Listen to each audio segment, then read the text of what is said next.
committee talk by Dr. Mahesh Desai. I would like to call on the stage our moderators, Dr. Madhusudan Agarwal, sir. So, you have to chair the session, sir, please. Dr. Mallikarjun, sir. Mallikarjun, sir. And Rajiv TP, sir. Dr. Rajiv TP. So, as we know, Dr. Mahesh Desai, you need not have a no urologist will be knowing his name. He's one of our greatest legends of urology, senior most urology from Mujlibai Patel Hospital Urology from Nadiyad, specialized in endourology, and he's our past president of USI, Endourological Society, SIU, Asian Urology of Endourology, and chairman Scientific Committee Endourology Society, and he has mastered the most modern treatment of stone disease. Yesterday I tried to summarize his bio. It was like around 50 pages. I could not. So I just concised it to 4-5 lines. Sorry for that, sir. I will hand over the mic to moderators, please. Hello. I'm sorry. Yeah. So we have immense pleasure and we are honored to invite Dr. Mahesh Desai, sir, to give this talk. No introduction, of course. Thank you, sir. Thank you, sir. Give me 5 minutes before I'm supposed to close. Sir. The role of ultrasound in renal stone management. And I just like to give you a little background first. I started doing the PCNL in 1985, and we did 14 cases and 4 were failure. We couldn't puncture.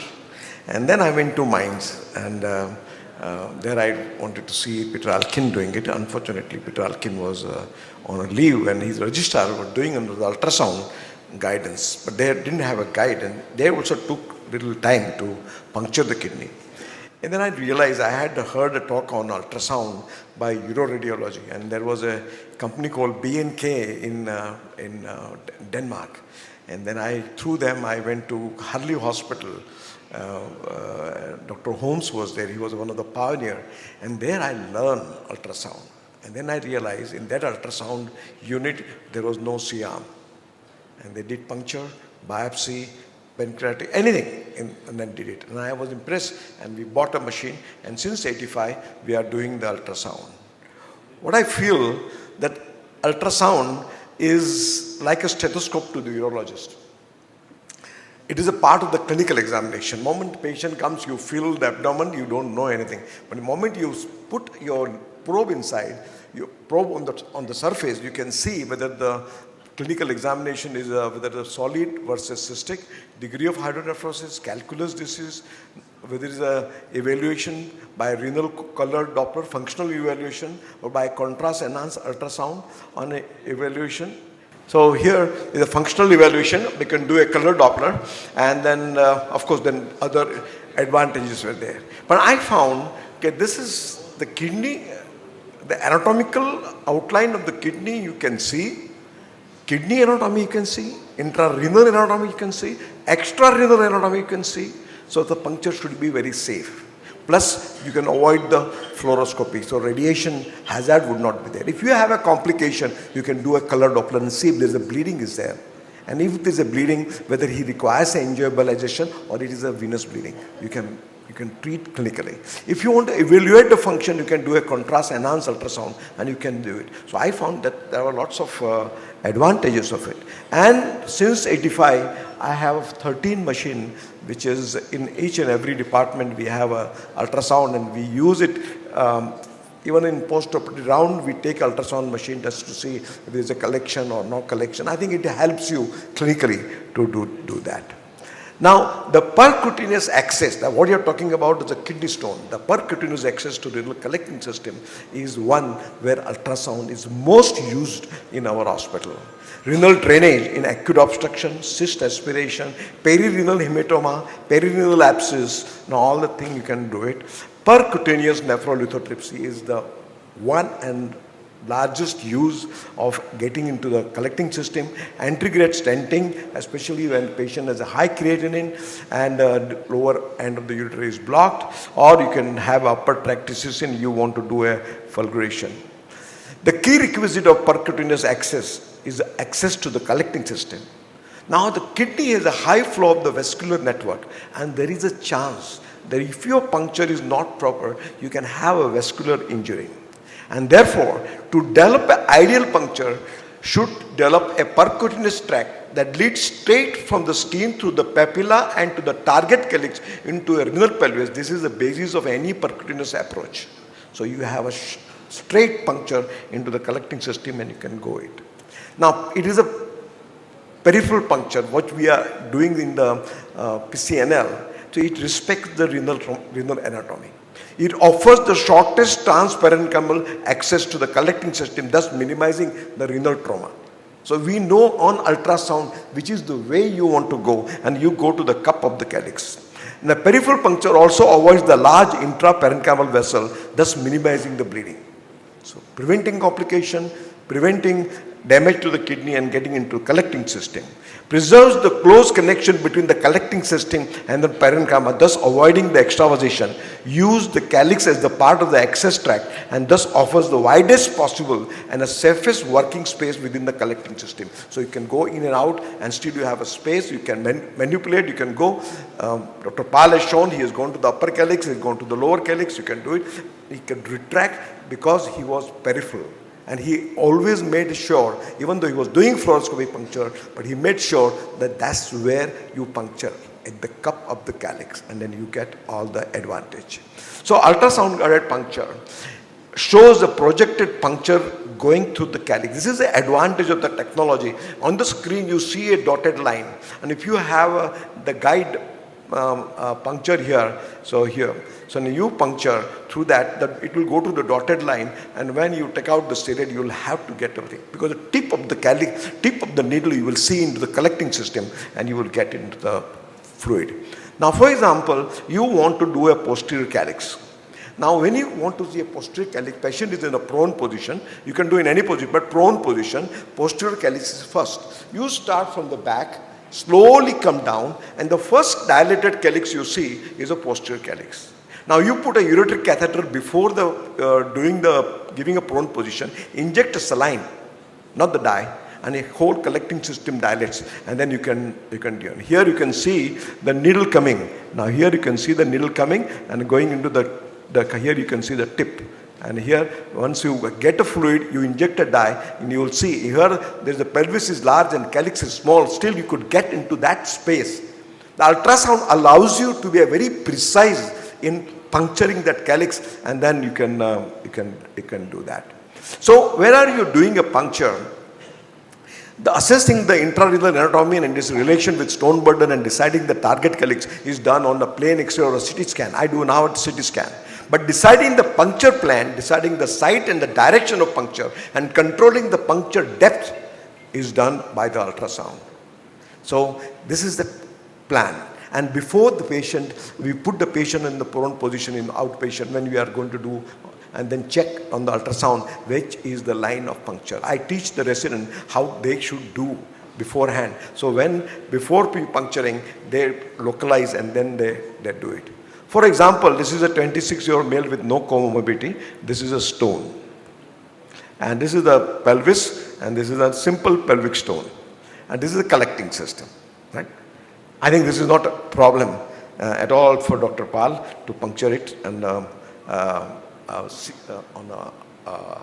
fluoroscopy. Now here I start from the posterior, from the back, which the lower calyx is parallel to the 12th rib.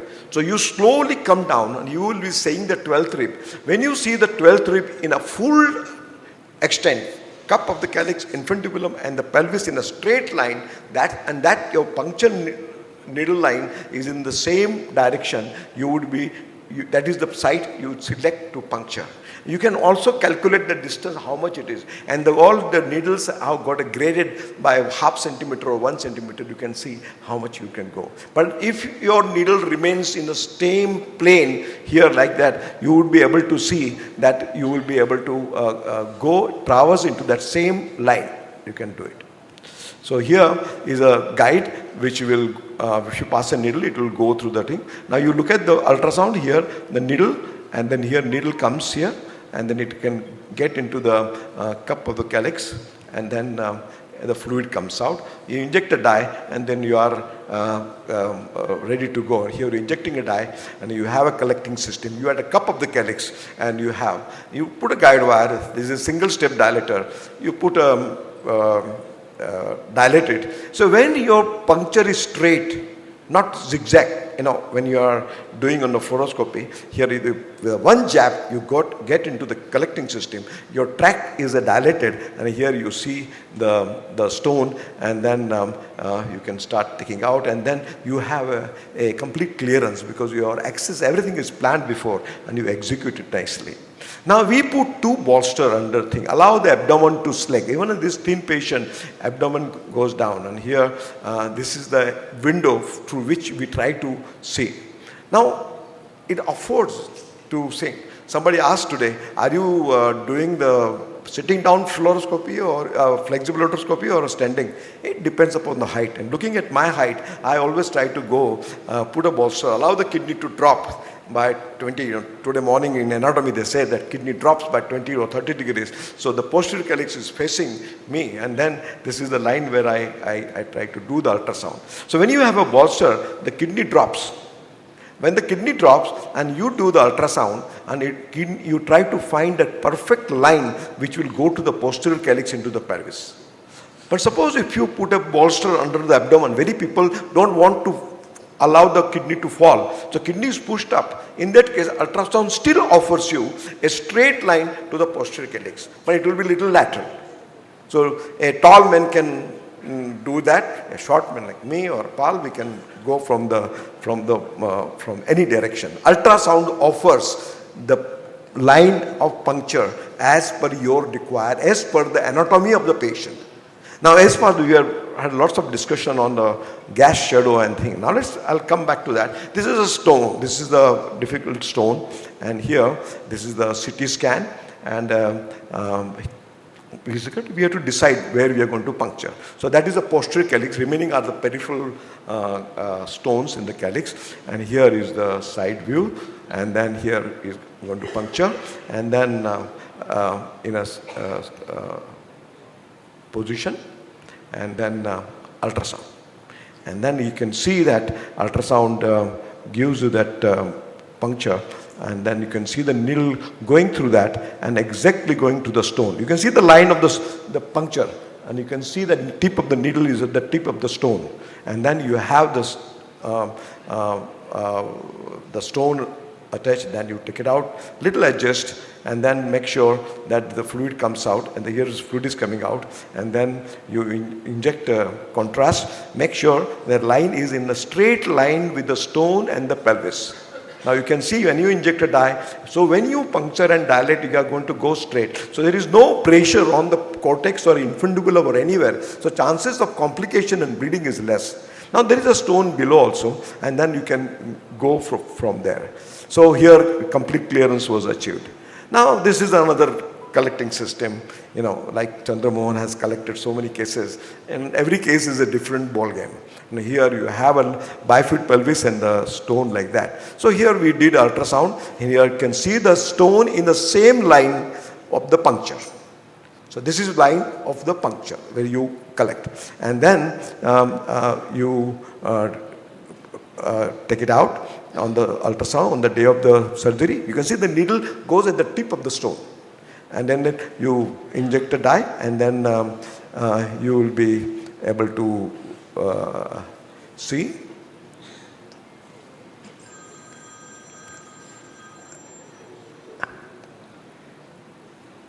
And then you inject the contrast, it is in the straight line, same line which is going down into pelvis. Okay, you achieved from that, you will be able to clear. But there is a small stone here. What about that? How are you going to puncture? Are you going to use a fluoroscopy, or are you going to use this is gone. So I want to use this stone to take it out. So here I got a needle coming in and then puncturing that. Moment you puncture if the stone is in calyx, is very easy. You puncture the stone, and then you are in line. You can completely clear the stone. Complete clearance of the stone is the bottom line. And here you can ultrasound gives you opportunity to do it. Rajesh Kukreja, where is he? He was, when he was a fellow, and he did this access to the pelvic collecting system for a PCNL, ultrasound versus fluoroscopy. Does it make a difference, a prospective study? And we had a 159 cases, this is the data, and we compared ultrasound and the fluoroscopy. These are the data which are equal, and here is the outcome. Number of attempts, 1.2 is 1.4. Not much difference because we are used to puncturing, so we get a hand. But puncture line time 32 second versus 41 second. But most important, fluoroscopic time was 6.4 versus 41.7. And that is a significant fluoroscopic radiation on the patient as well as you. So that's ultrasound is one definite advantages. You can avoid the fluoroscopy.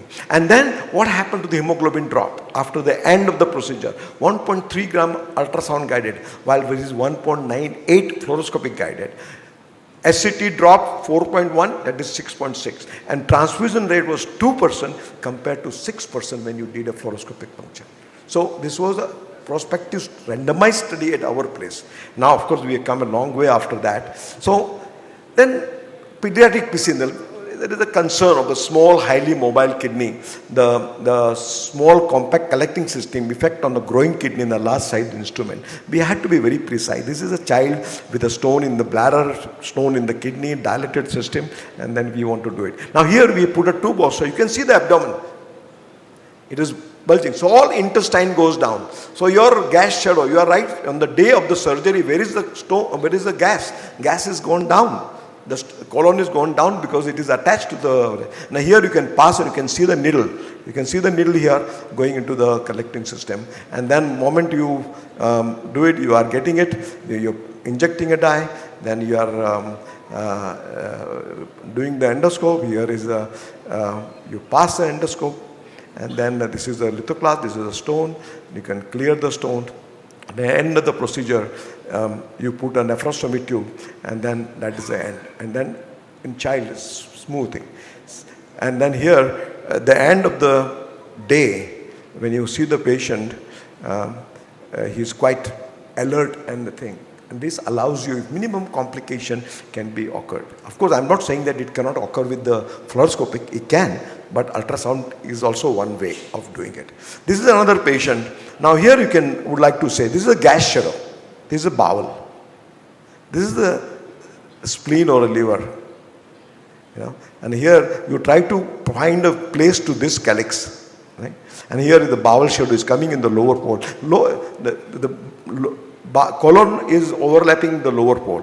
And if you go a different way, the liver is coming away. Liver and the colon. Now you want to find a proper way because a child, and it is all collecting system are compact, but it's a dilated system. So I want to go here, and this I can use a color Doppler, which will tell you which is where the blood vessel is, and which is the best way to puncture, where I can puncture and then get without any injury to the blood vessel. So here I am puncturing. You can see the fluid going into the collecting system, and I am in the pelvis, and then dilated, and you are safe. So you can have an extra renal anatomy given to you. You can have an intrarenal anatomy of blood vessel, which are the complication: colonic perforation, liver injury, spleen injury, or blood vessel injury. All can be avoided if you have an ultrasound, or at least you can attempt to avoid the injury. Then supine PCNL. And this is a 40-year-old lady with a cervical cervix. Both kidneys are obstructed. Patient come with a high creatinine, and here we have done supine PCNL. Ultrasound offers you to do a prone position, supine position, Valdius position, in any position you like, because ultrasound can give you. Now here I'm just going a little faster, and then the kidney is punctured, and then you put a guide wire and a dilated system. The guide wire is going inside, and then you dilate the track, and then you put a Melicot into the collecting system. So one side is done, this is Melicot is put, and similarly you can do on the same sitting the other side under the local condition. So here the thing, then this is the Melicot, and then other side under the same way, under the local, you can decide where in the supine position you can puncture the kidney, just one track dilatation, put a Melicot and come out, and that patient would be Here you can see the needle right going inside. And if you don't want to use fluoroscopy, you can keep that ultrasound. You can pass a guide wire and you will be able to see it. And here it has been put. So bilateral PCNR put. Now supine mini perk. This is the patient who has got PUJ obstruction and multiple small stones in the right kidney. And here we are puncturing into the kidney, dilated system. So it was easy. And we put a mini perk. And there are multiple stones. So in supine position, sometimes you can take out all these small stones, and I put 18 or 21 mini perk sheet, and then you can see that stones are picked up, because before you want to do a PUJ obstruction surgery, you want to remove all this multiple stone, because if you leave a little bit behind, you will have a problem. So here I have removed most of the thing, and there is still a stone above somewhere in the upper calyx. So here we can do a flexible ureteroscopy, but I pass a flexible ureteroscope through the nephroscope and then put into the upper calyx. So in supine position, you can reach to the upper calyx or other calyx, and you picked up the stone, and you can see the multiple use of the ureteroscope, and the stone was picked up and taken out, complete clearance. And then afterward, we left the nephrostomy, and then at appropriate time, we did a PCNL. Ectopic kidney. This has got a stone here, and has got a stone in the ectopic kidney. Now look at this. This is a kidney. This ectopic kidney is here. The collecting system is facing this way, and here you cannot puncture here. You can go with a flexible ureteroscopy, but we are not so expert as Chandramohan, so we said let's put a ureteric catheter, and then with ultrasound we localize. We push the kidney from the other side, which came on the right side, and this made a puncture on the right side, and through that, above the vessels, below the bowel, we punctured the lower calyx. And you got a collecting system. This is a really daring. I would like to tell you, I did not do this. This case was done by Subnis. So it is a pleasure to see somebody has picked up, and Subnis has picked up ultrasound like I say. He could do it, and he could see with a microperk, and you can see the stone, and then putting a needle anywhere doesn't make much difference, so long as you don't dilate it. And here with a stone, with a laser, you broke the stone completely, and then it was cleared. So you can see that even in ectopic kidney and difficult cases, with ultrasound, you can do that. And it's complete clearance. The multiple puncture in stegonomy. This is a stone with a multiple calais, and we want to do puncture. It requires a 4 puncture. This is our planning. So what we do? So we puncture on the ultrasound, and then 1 puncture, and then and you got a fluid, you dilate it, you put a guide wire, then this is the safe time. Initially there is no extravasation. So in ultrasound you can see all the calaises, put as many as puncture, you are putting a needle and a guide wire. So this required a 4 puncture, so we did a 4 puncture together and put it up into the system. And then in the 4 direction, and the 2 guide wire went into pelvis and ureter, 2 into the collecting system. And then this is the 4 guide wire. And then one after another, we dilated and then cleared all the stones. So you can plan with ultrasound and whatever this. This is the kyphoscoliosis, 70-year-old male. Look at this, we couldn't give anesthesia because he's got so much curvature. And he had a stone in the kidney and in the bladder. This is 2 kidney stone, and one it was in the bladder.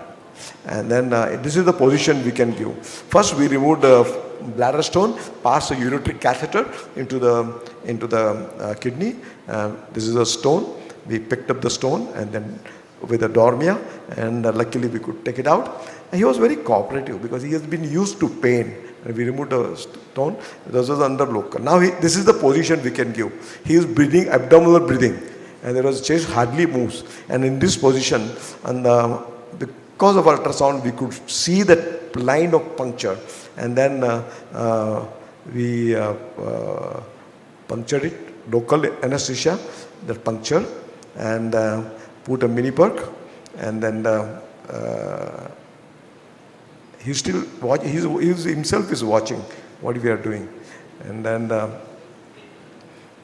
so ultrasound offers you the liver. Here the stone, and then here stone was broken completely, and that is the same thing, and this is the patient who has been done.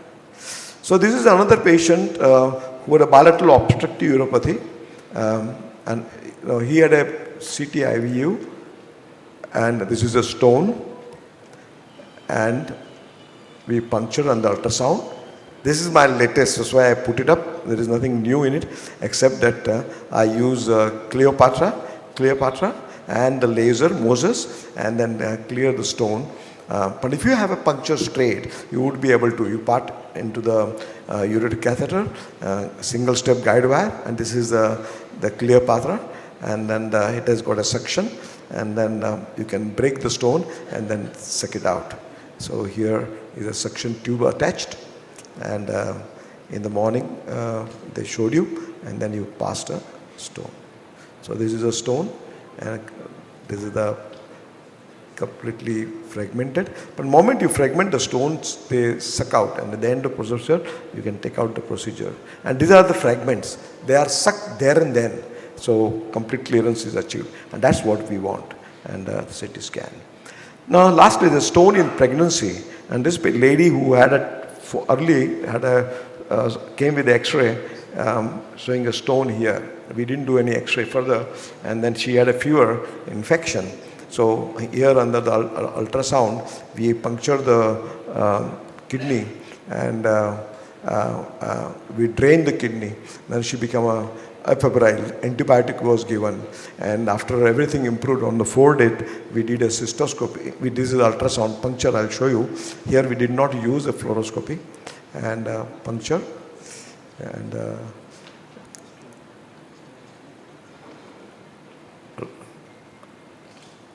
okay. So here you can see ultrasound dilated system. You got into the collecting system, was not very difficult, and then you dilated, put a guide wire, and the guide wire we kept it. You can see the guide wire. You can keep ultrasound, and we dilated the over the guide wire under the ultrasound control, no fluoroscopy, and then put a PCN into that tube. So see here we are dilating. And it is a semi-stiff wire, so it doesn't get this thing. She is dilating. And then we put a Melicot, which is opened up here. And then, so it is very, very useful to use it. The patient was febrile, and after 4 days, we went and when did a scopy, the stone has come down. The moment you decompress, the stone came down to just above the meatus, and it was easy to take it out at PCR. So challenges keeps on coming, you have to do it. So how to do this? This is I think probably I showed you this case earlier. This is a cross ectopia with stegon calculus, and we decided that we'll do in a supine position, and we punctured the right kidney first in a supine position above the blood vessels, below the bowel, and got into a 3 puncture, and then cleared the stone completely. And then after completely clearing, then through the last puncture, just withdrew outside the skin, and through that we punctured the other kidney, and then cleared the stone. I will. There are long video, so I would just and completely clear. 3 puncture, 3 stage, we could do it. But again, I feel we could do it because our puncture was proper, and that was because of ultrasound. So fluoroscopic guided access requires an image in 2 plane. Today we show 30 degrees, 0 degrees. Alternately with adjustment made independently with the X-ray beam perpendicular and parallel to the puncture needle. The direction and the depth of the puncture needs to be adjusted in a different imaging plane. In contrast, ultrasound offers a 3-dimensional imaging and simultaneous monitoring of the puncture direction and depth. If two-dimensional image plan shows both the target and the puncture needle, which has to be directed and aligned accordingly, the position of the needle remains confined to the volume of the slice of the scan without lateral deviation of the needle into the third dimension. And this is important because sometimes there are adhesions thing. In that case, the needle can divert. Then you have to do some adjustment. So I feel the ultrasound guided access is more precise, less blood loss and intraoperative complication compared to the fluoroscopic guided access, but still fluoroscopy is essential. You cannot do PCNL alone on ultrasound. For a fluoroscopy, both are complementary. And it is technically simple, requires less number of adjustment and attempt than a fluoroscopic guided access. Reduction in the fluoroscopic time. This is the paper we are just going to, we have already sent for a publication where we have counted fluoroscopy with the standard PCNL, mini perk, micro perk, and the plastic one, and the flexible ureteroscopy. And then we found that mini perk and the flexible ureteroscopy offers the minimum fluoroscopic time. So this is evidence. So I think you have a challenge. So you are the stone, you are the chisel, and you are the sculpture. So decide which way you want to do.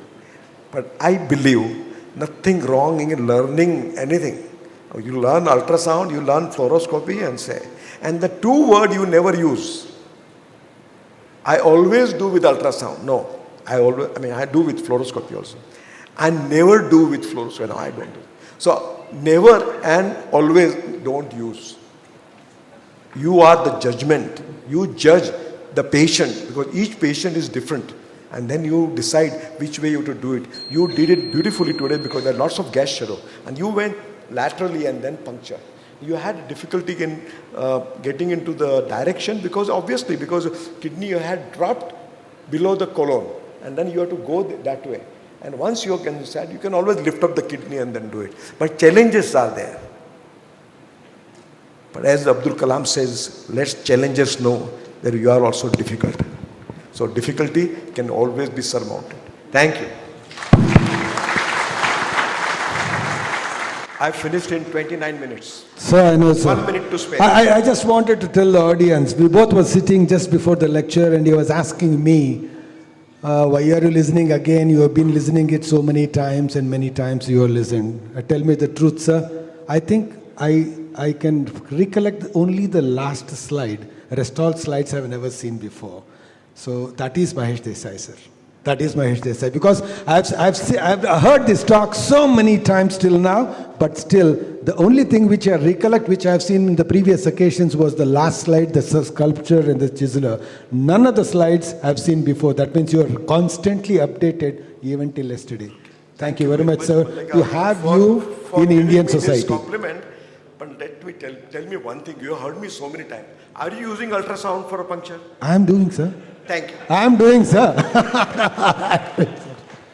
Any questions? Sir, thank you very much, sir. The only thing I'd like to add here is that I was inspired by Dr. Mahesh Desai, sir, to start using ultrasound. And I've been trying for many years to encourage all my friends to start using ultrasound like him.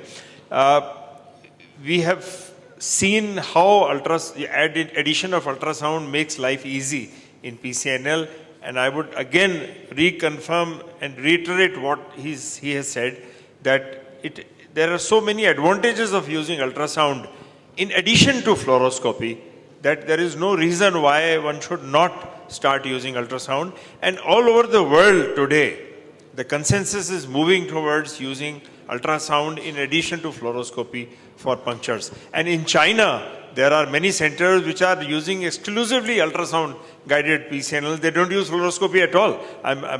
You would find it very surprising. When we heard of this, we were surprised. But they are increasingly using ultrasound as the exclusive way of doing PCNL. Thank you very much, sir.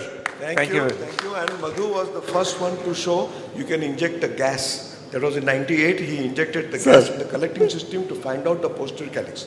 And that's at the time. Sir. Thank you. Thank you, sir.